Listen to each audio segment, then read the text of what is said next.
Hello guys, welcome to Hindu Response.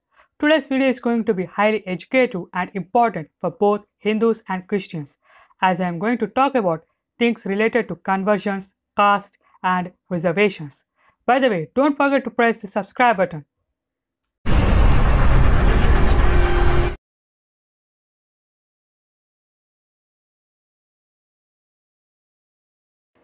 Before going into the topic, let us get familiar with words like Hindus and Christians according to the law of India.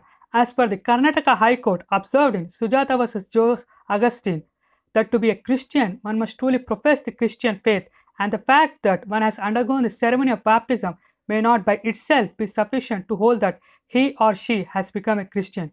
The fundamental thing to be established before one can be held to be a Christian is that the person concerned truly believes and professes the Christian faith. So, according to the court, a person is not a Christian just because he was baptized, but he should act as a Christian. Now, look at the following cases and statements about what does it mean to be truly following Christianity. Francis Xavier, in a letter dated January 27, 1545, wrote, "When I have finished baptizing the people, I order them to destroy the huts in which they keep their idols, and I have them break the statues of their idols into tiny pieces, since they are now Christians." If you guys are not aware who is Francis Xavier, he's the same guy who asked for Goa massacre of Hindus and Christian converts, and because of him Japan banned Christianity until 18th century. Let us take another example. There was a case in Supreme Court called Vaijo Emmanuel vs. State of Kerala, in which two Christian kids stood up for national anthem but refuses to sing it as it's against their religion. Because of that, they got expelled from the school. However, Supreme Court said if it's against their religion, then there is no need to sing national anthem, but they should stand as a respect to national anthem. Recently in Karnataka, a Catholic church complained that Bharat Mata statue in a Hindu temple is against their Christian beliefs. As you can see, a Christian should not connect himself to or practice Hindu beliefs. Now, look at what is Hinduism or Hindu Dharma or a Hindu. The Hindu Marriage Act 1965 defines Hindu religion is a constituting all those people who adhere to any forms or developments of Hinduism, including Veerashaivas, Lingayats, Brahmo Samaj followers, and adherents of Prarthana and Arya Samaj, but also to who follow Buddhism, Jainism, Sikhism, or any other religion excluding Christianity, Islam, Judaism, and Zoroastrianism. Dr. Ambedkar said, "The application of Hindu code to Sikhs, Buddhists, and Jains was a historical development, and it would be too late sociologically to object to it." When the Buddha differed from the Vedic Brahmins, he did so only in matters of creed, but left the Hindu legal framework intact. He did not propound a separate law for his followers. The same was the case with Mahavir and the 10 Sikh Gurus.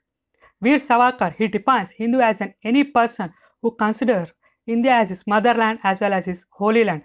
Supreme Court in 1995 and 2016 says Hinduism isn't a religion, it's a way of life. Constitution of India, see Article 25 2b. Hindus shall be construed as including a reference to persons professing the Sikh, Jain or Buddhist religion. Now we know who is a Hindu. A Hindu is the one who treats India as a holy land and follows his culture and his tradition which he inherited from his ancestors. Now let us look into the topic of conversion. Conversion generally means change of religion, and Supreme Court said that the converted person should profess his new religion in order to treat him as a converted. Peramul Nadar vs. Ponnuswamy. A person may be a Hindu by birth or by conversion.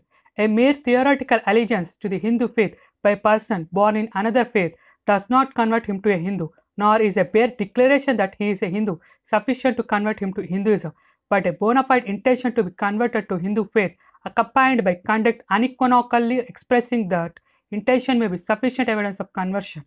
No formal ceremony of purification or expiation is necessary to effectuate conversion.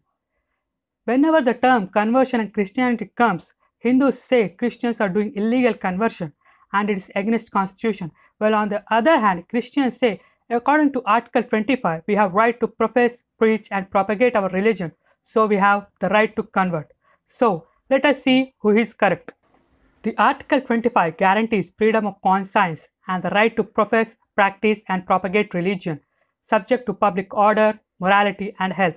90% of the times, Christian missionaries break freedom of conscience, public order, morality, and health. Before seeing how Christians break this, let us see what is meant by profess and practice as per Article 25. In Stain Salas versus State of Madhya Pradesh, the Supreme Court said, what the article grants is not the right to convert another person to one's own religion, but to transmit or spread one's religion by an exposition of its tenets.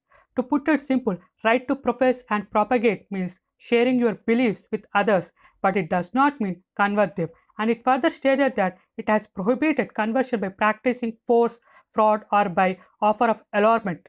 If a person purposely undertakes the conversion of another person to his religion, as distinguished from his effort to transmit or spread the tenets of his religion, that would impinge on the freedom of conscience guarded to all the citizens of the country alike. The right to convert another person is not part of freedom of conscience characterized by Article 21(1), and that forceful conversions results in the disturbance of public order. As you can see, trying to convert someone using fraud or offering something or by force, that is, saying you are going to hell, is also considered as forceful conversion. Trying to convert someone using faith healings or miracle healings or taking advantage of a person's emotional trauma to convert them violates freedom of conscience. From this, it's clear that Christian conversions in India are mostly illegal and Hindus are correct in blaming them. Now, as we know what is conversion and rules to follow about it, let us see how conversion affects someone. Conversion on marriage. Under Section 13(1)(2) of Hindu Marriage Act 1955, any marriage solemnized whether before or after the commitment of this act may on a petition presented by either the husband or the wife be dissolved by a decree of divorce on the ground that the other party has ceased to be a Hindu by conversion to another religion. According to this act, a Hindu can have divorce if their partner gets converted. If after marriage wife gets converted to Christianity, then husband can divorce her and he need not to pay any money or maintenance as per Section 23 Vis 1A. If after marriage husband gets converted to Christianity, then wife can divorce him and can get maintenance. If they have kids, then those kids will belong to unconverted person. Conversion on inheritance. Under Hindu Succession Act, if in a family a person gets converted to another religion, then he can still claim his right in property. However, his kids will not have any right on it. In other words, if the converted guy dies before claiming his share from the family, then his kids won't get share in it. Conversion on caste. Madras High Court in G. Michael case clearly said that conversion out of Hinduism makes the convert casteless. That is, a Christian convert won't be having any caste or his caste status disappears. However, it can still have connections with the caste people if they don't have any problem. Reservations and protection. The law and the Supreme Court is clear that once a person converts out of Hindu Dharma, he is not allowed to get reservations and he can't avail the protection under the rules given for the protection of SC and STs. Now, why they don't give reservations and protection? In Susai versus Union of India and others, Supreme Court held it is not sufficient to show that the same caste continues after conversion. It is necessary to establish further that the disabilities and handicaps suffered from such caste membership in the social order of its origin, Hinduism, continue in their oppressive severity in the new environment of a different religious community. To put it simple, Christians should prove that Christianity is oppressive, discriminatory, it exploits them, and they don't have basic human rights in Christianity. As saying or trying to prove such things in Christianity is against church, as the church says there is no such oppression and no Christian was able to dare to answer them. This is the reason why there is no reservations for them. Punishment. If a Christian, in order to gain reservation benefits or job, uses a caste certificate, then it's a punishable offense. Depending upon the crime, he will lose his job or seat or his degree. He had to pay fine up to 75,000. He had to pay his entire salary back which he received from the day of joining. 9 years imprisonment depending upon the case. Reconversion. If a converted Christian or a Christian whose father was converted to Christianity gets reconverted to Hindu Dharma and his caste people accepts him, then he can have that caste again. As per in Durga Prasad Rao versus Sudarshana Swami case, he can get the reservation benefits and protection under law. However, the more time a converted guy takes to get back his original religion, the less will be the chances to prove his caste status. These are major and important things a Hindu should aware of, and if you guys have any questions, please free to ask in comment section. By the way, don't forget to like, share and subscribe. Viewers, Hindu Response.